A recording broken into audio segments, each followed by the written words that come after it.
Good afternoon, everyone. Thanks for being here. As promised earlier, we wanted to give another update as the event heads into the evening hours. I thought it was important to get ahead and make sure that the media and the public are aware of what's going on in the city. So, as you're aware, we've been on scene at the Penbrooke Meadows address for over 24 hours now. We understand this event has significant impact on the community for both perception of public safety and inconvenience. As you can see, a lot of the businesses in the area are shut down and people are having trouble getting into their homes. We understand that. Although we understand the fear and the uncertainty, please trust us that we have things within the situation within control. We are currently exercising measures to protect the public, such as the red zones and the shutdown of certain roads and areas to traffic. Our attempts to de-escalate the situation to negotiation and facilitate a voluntary surrender have been unsuccessful to date. However, we are confident that we can continue to work towards a peaceful resolution to this situation. We have utilized non-lethal tactics to help facilitate a surrender. However, to date, it's been unsuccessful.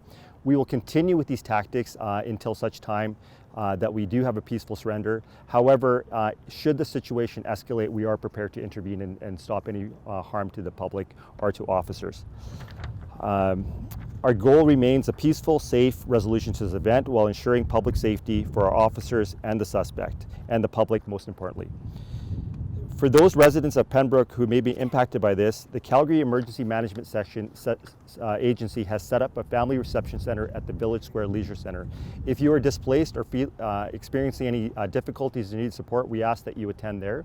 We will provide an update through our social media and through a media release about the areas that are impacted, where we are asking residents not to return until this situation is resolved. That's it. If you have any questions, I'll take them now. Do you know if he's still alive? Sorry. Do you know if the suspect is still alive? We are currently engaged with the subject. How are you engaging with him, by phone or verbal contact or loudspeaker? Yeah. So those are tactics that I can't get into, but again, I think it's pretty obvious. You guys can hear the loudspeakers here, so we are using a number of different communication methods with him. How do you manage a situation like this when somebody is going through maybe a psychotic episode or something, or they're dealing with these crazy thoughts, anything like that when this happens, especially? So I won't speak to this situation or the status of the suspect. However, I can say that the answer to your question is time, talk, and tactics, and that's exactly what we've been engaged in, and that's why we've entered our 24th period here. So we're not planning on rushing this. We will take our time, at the same time acknowledging that this is having an impact on the citizens. Is there a threshold for how long this could last? Is there a threshold? That's hard to say at this point. We do want to resolve this as quickly and safely as possible, and that's the balance, right? Quick and safe. Does the suspect have any demands? Sorry? Does the suspect have any demands when you're asking him to surrender? Is he asking for something in return? So I won't get into negotiation tactics, but our crisis negotiation team, who are experts and professionally trained in this field, are engaged with him. Is there any less risk now than we talked to this morning? The risk level remains the same and is extremely high to both the public and the officers. So it stays as is until either he escalates or surrenders? We will, I guess the best I can answer that is we are monitoring the situation. We have a number of pre-planned tactics in place, and we will consider them all as we move forward. Why have police not named the suspect just yet?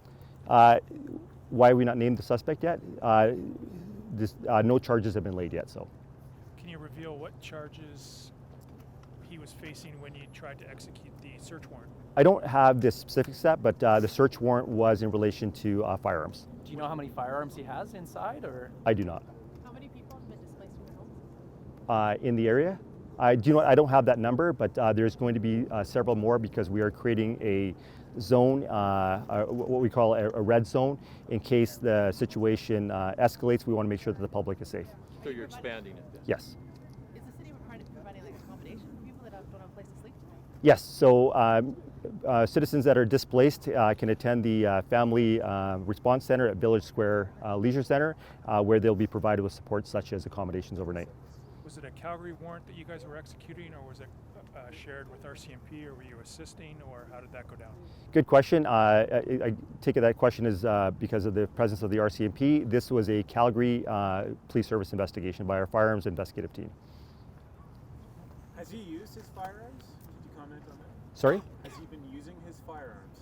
The suspect is actively shooting at the Calgary Police Service. But no injuries, but to police. No injuries to the police officers or any citizens that we know. Do you know what kind of weapons he has, or The like, suspect is injured. I do not know that. do you know, is the suspect injured at this point? I do not know that. We do.